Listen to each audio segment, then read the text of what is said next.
Hello, everybody. Good Friday morning. We are a couple days into June now, which means we are also in the middle of the second phase of Seahawks OTAs. So there's some stuff going on over at the VMAC that's pretty interesting. I'm not going to cover every little thing. Most of it is ultimately not going to be as impactful as it seems like it will be now. You can go read the Seahawks Maven report on it over on SportsIllustrated.com. I have it up on the screen here. I'm not really going to go into most of it. Penny Hart's having a great June, like he always does, and then it never turns into anything at the NFL, in an actual NFL game. Talked a little bit about Kobe Bryant and Tariq Woolen, how they had up and down starts to their Seahawks career. Talked about Artie Burns playing really well. Okay, that's all cool, but this video, we're going to focus on one specific part of this article, and it's not really so much what this article has to say about it, it's the bigger picture here. But it's a good way as any to open up the conversation. And by which I mean the conversation around the quarterback battle here in Seattle, one of the most interesting things happening with this team right now. So, Drew Lock, Geno Smith, what's going to happen? So let's see what this article has to say about it real quick, because they've got an interesting perspective. Quarterbacks don't have to worry about pass rushers bearing down on them, and cornerbacks can't play press coverage against receivers. So it shouldn't be difficult to complete a high percentage of passes in OTA sessions. With that said, Locke completed 12 of 16, and Smith completed on 10 of 14 passes during 7-on-7. With the week one starting job, and while the week one starting job won't be won during the Underwear Olympics, as defensive coordinator Clint Hurt eloquently called OTAs on Tuesday, Locke enjoyed the better day of the two passers. And that syncs up with what we heard coming out of the initial slew of OTAs, where it was said that Locke looked a little better than Geno. Geno had a couple of really bad turnovers. He had one to Cody Barton that people were talking about quite a bit. The headline here, I guess, would be that Drew Lock had 5 touchdowns in 7-on-7 drills. Smith had no touchdowns. Now, it's not necessarily indicative of what is actually going to happen to say that, Geno didn't throw any touchdowns in 7-on-7 and Lock threw 5, therefore Lock is going to have a leg up in the starting position. But let's talk about this a little bit. And who do you think should start? Who do you want to start? What do you think? How does this go? Let's go over it. So, Geno Smith and Drew Lock, as far as we know right now, those are the two guys who could start for this team. I'm not yet hearing any reason to believe we're going to get Baker. I'm not yet hearing any reason to believe that Jacob Eason is a serious participant in this. So to me, it's Geno, Lock, or we're running Wildcat all year with DJ Dallas or something. The Baker thing's worth watching, I guess. I'm open to that possibility if he gets released and we can get him for free, or basically free. But barring that, I do think it is a two-man race. And I want to go ahead and go on record now and say this. I want Drew Lock to be the starter for the Seahawks in 2022. And I want to talk about why a little bit here, because I have defended Geno Smith on this channel previously. I think he played fine last year. Not great, but he played fine. He had the one bad game against the Saints. Great defense, to a certain extent. What do you expect from a backup quarterback, which is what he is? Geno Smith is a backup quarterback.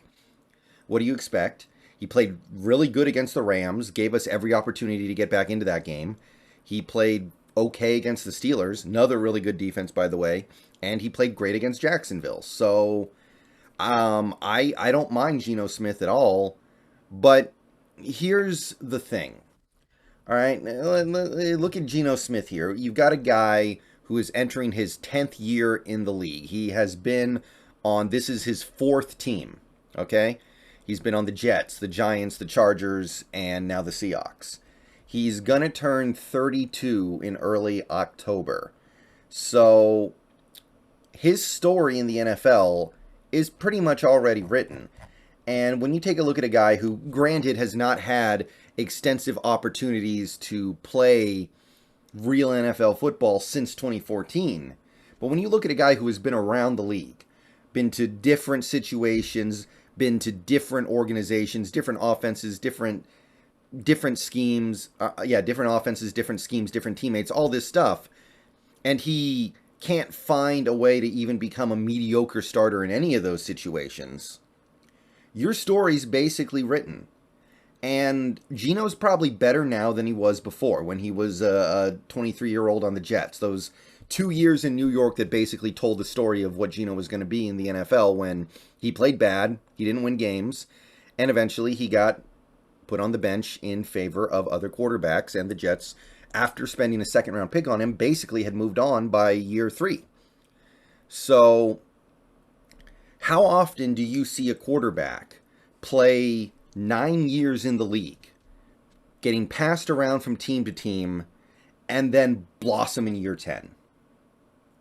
Doesn't really happen that much. And even if it does, even if Geno Smith suddenly became a great quarterback, like a top 10 quarterback, let's say, like if we started Geno next year, he started every game, and he's a top 10 quarterback, then where does that leave you? Okay, that's pretty good. You can bring him back, I guess, but he's going to be 32.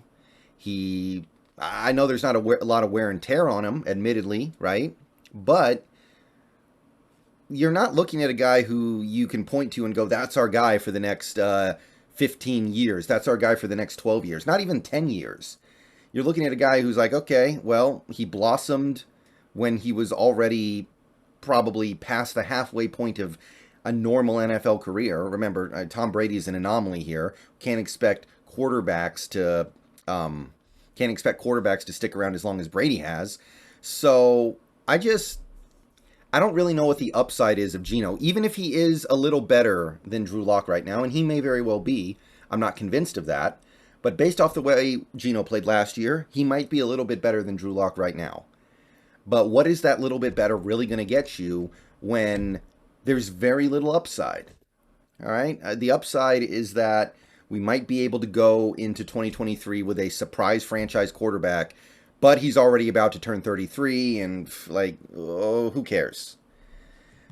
And that's kind of where I think Drew Lock needs to be handed the starting job at the start, unless he really doesn't do anything to earn it in practice and training camp and preseason.